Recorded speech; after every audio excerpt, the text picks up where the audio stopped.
आपको मैंने पिछले वीडियो में म्यूचुअल फंड्स के बारे में बताया था और आपको याद होगा कि मैंने एसआईपी का भी जिक्र किया था। एसआईपी एक ऐसा प्लान होता है जिसमें आप हर महीने एक रकम डालती हैं। ये रकम 1000 रुपए भी हो सकती है या उससे ज्यादा भी। इस प्लान में ये रकम कैसे इन्वेस्ट करनी है, जैसे हर महीने में या 3 महीने में या 1 साल में एक बार जमा करना चाहती हैं, ये फैसला आपको करना होगा।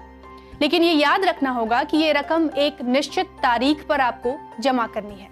एसआईपी के जरिए आप एक बड़े अमाउंट को जनरेट कर रही हैं, वहीं अच्छे रिटर्न भी पा सकती हैं। अब आपके मन में कई सवाल आ रहे होंगे, मसलन ये आप जो रकम दे रही हैं वो कहाँ लगाई जाएंगी, उसका रिटर्न कितना मिलेगा।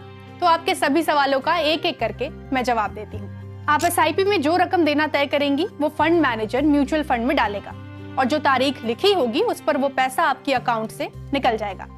अब आपको गणित करके बताते हैं कि ये रकम कैसे बढ़ेगी। जैसे आपने म्यूचुअल फंड में इन्वेस्ट किया तो आपको जमा किए गए पैसे में इस फंड की यूनिट्स दी जाएगी।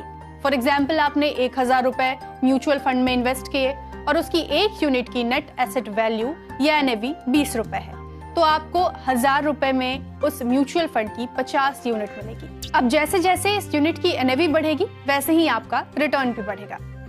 कैसे और कितना बढ़ेगा, आप जरा इसका गणित भी समझ लीजिए। अगर एनएवी 35 रुपए हो जाती है तो आपकी रकम हो जाएगी 1750 रुपए।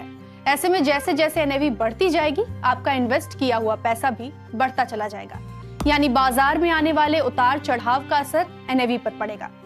ऐसे ही अगर मार्केट गिरता है तो आपको घबराना नहीं है। आमतौर पर यह माना जाता है कि एसआईपी आपको 12 से 15% का रिटर्न देती है, तो ऐसे ही अगर हर साल ये बढ़ता ही जाएगा और उस पर रिटर्न भी बढ़ता चला जाएगा, जिसे चक्रवृद्धि ब्याज या पावर ऑफ कंपाउंडिंग भी कहा जाता है। फॉर एग्जाम्पल, मान लीजिए आपने 1000 रुपए प्रति महीना इन्वेस्ट किया और इस पर आपको 15% रिटर्न मिल रही है, तो आपको मिलेंगे 1 साल पर 12,000 रुपए के निवेश पर 13,021 रुपए। 2 साल के बाद 24,000 रुपए बन जाएंगे 28,135 रुपए। और अगर आपने अपनी रकम 3 साल बाद निकाली तो मिलेंगे 45,679 रुपए। हालांकि मार्केट के उछाल और गिरावट से आपके रिटर्न पर भी असर पड़ेगा, यानी मार्केट गिरा तो नुकसान और चढ़ा तो मुनाफा। एसआईपी का ऑप्शन इसलिए भी दिया जाता है क्योंकि आप संयमित होकर इन्वेस्ट करती हैं, यानी आपको पता है कि आपको ये रकम निवेश करनी ही है, तो आप उस हिसाब से अपना बजट बनाने लगेंगी। तो अगर आप इन्वेस्टमेंट का मन बना रही हैं तो एसआईपी के बारे में सोच सकती हैं। वैसे बचत करने में तो आप माहिर हैं ही।